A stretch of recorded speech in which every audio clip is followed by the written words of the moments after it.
So as a Christian, I would have to confess to my sinful nature, or to sin in our discipleship group, which we would call D group. So during D group or D time, we would confess like, oh, like I lied about this, I was envious of this, like, etc. Or I had impure thoughts or things like that. Something that I would confess to was like homosexual thoughts, or like just anything being queer. So like, I don't know, the idea that I live with chicks, boobs, hello, like, but mainly I think the way that I rationalize it as a Christian, and if I was still a Christian, this is probably still how I would think about it, because I felt like the way that people would describe sinful nature in the church was like, you don't have a choice over what is your sinful nature. So like, you have temptations, right? But you don't choose how you're tempted or what you're tempted by.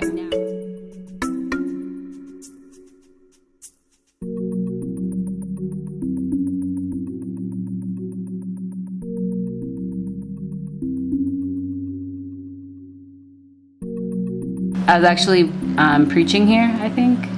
I also was on the worship team, and this is me singing I Am Here. And most of the girls next to me are the girls that I discipled. So her, 2012 was when I led my first Bible talk, and I baptized one person. I don't know, it's a lot. I'm going to say in total, I probably around 15 or 16 people.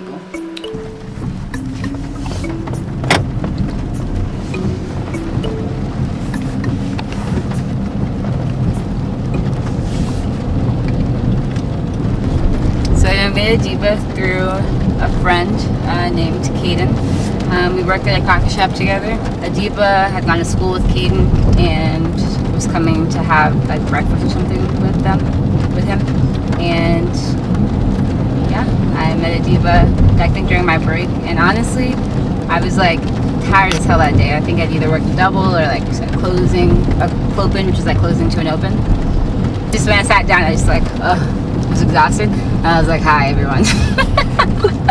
Oh, I made something for you today. What?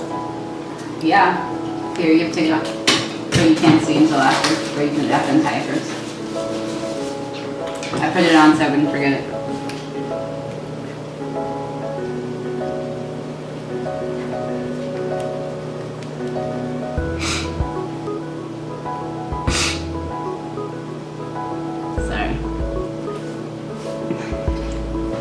Clearly you saw it now. It's a bracelet. Well, actually, it's good. I can probably take it off. Did you see it yet?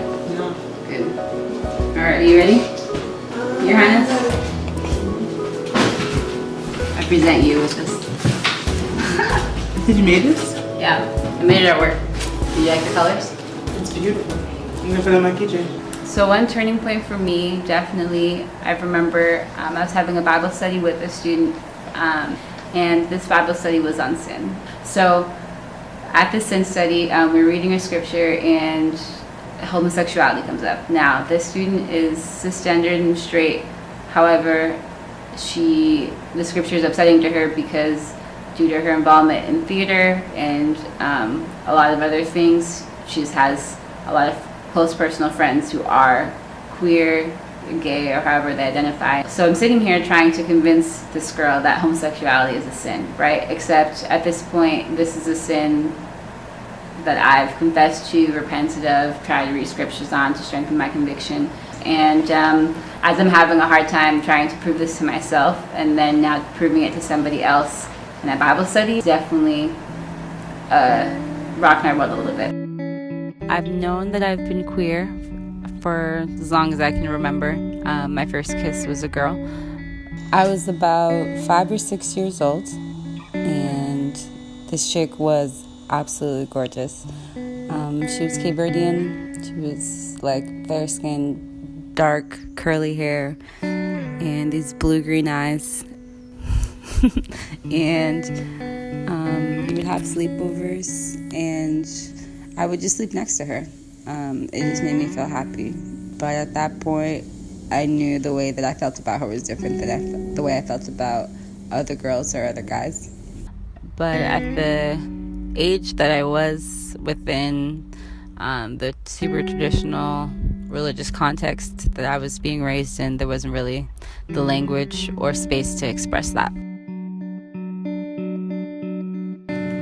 So for both of my parents, we stopped talking completely. Well, I think for both of them, the reason why they're upset with me is because they think that I've chosen a life of sin, and for them, they know that in their worldview or their perspective, the reality is that I'm going to go to hell. So they're like, why are you choosing this? Like, you're being stupid. Go back to God. Right, and for me, it's like, I'm just existing, really. So, I'm just trying to get by. Yeah, so, and it wasn't a choice for me. I think the way that I didn't choose for my hair to be curly at birth or to have brown eyes, and I didn't choose to be gay, but I'm existing, and it's 2016, so get over it.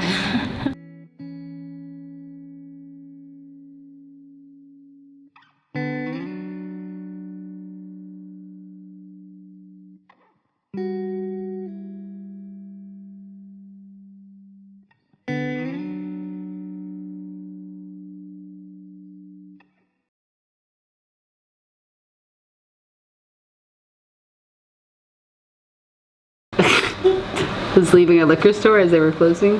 And you know how like at bodegas and stuff they have like the metal things that come down when they close the doors? They were like getting prepared to close, so they closed it like maybe like a foot or two down, and the diva was walking out and did not, just like and I fell on the floor.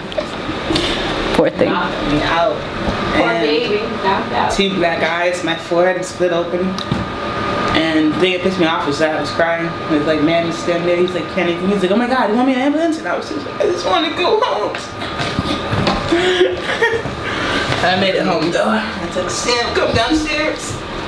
And I came to the rescue. I would say currently, spiritually, I don't really identify as, definitely not as Christian or any other religion for that matter. But I think the idea of being genuine and authentic is important. I am not certain enough to say no, there's a God, or yes, there's a God. I think thinking about God is very interesting, and there's a lot of dialogue to happen there. But I'm not really sold either way. But probably, if I was going to say, it'd probably be agnostic, yeah.